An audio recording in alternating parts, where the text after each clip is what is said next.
لکه رب کریم یې کما بدأنا اول خلق نعیده وعدا علینا انا کنا فاعلین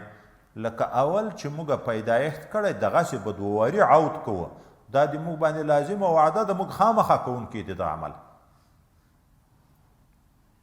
بیا اول چې په محشر کې جامې وراغوستی کېږي خلکو ټول لوڅ وي د خلکو د جملې نه اول چې وراغوستی کېږي ابراهیم علی نبینا علیه السلام ته وراغوستی کېږي. اوس دلته خبره ده اول خبره په دې کې ده چې دلته راغله چې ټول خلک لوڅ راپورته کېږي او هلته یو روایت کې راځي حضرت سعد رضی الله تعالی عنه د ذوالقعدن په وخت کې ویې ما ته هغه کالي راواغوندئ پاک کالي ما د نبي علیه السلام نه اورېدلي چې انسان به د قبر نه په یغو کالیو کې راپورته کېږي چې په کومو کالیو کې مړ شوی د هغه نه معلومیږي چې پټ راپورته کېږي بدن به لوڅ نه وي په یغو جامو کې او دلته د دغه نه معلومیږي چې لوڅ ظاهره تعرض ده. د دغه تعرض لنډ اسانه جواب دا ده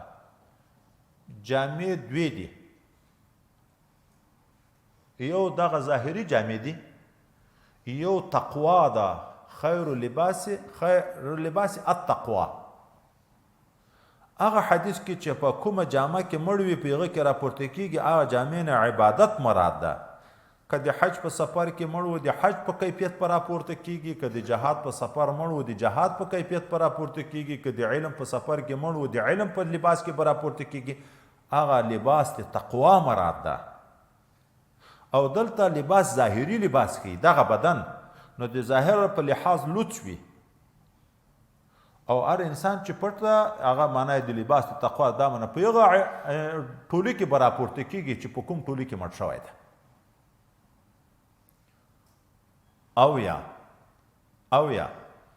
یو د قبر نه راپورته کېدن ده بل بیا د انتظار حالات دي. د قبر نه به په خپله جامه کې راپورته کېږي خو وروسته بیرته لوڅېږي. یا هغه حدیث چې ویلی شوی ده چې په کومه جامه کې مړ وي په هغه کې راپورته کېږي دا د شهداو په باب کې ده. شهید د خپلې جامې سره پټېږي دغه د وینو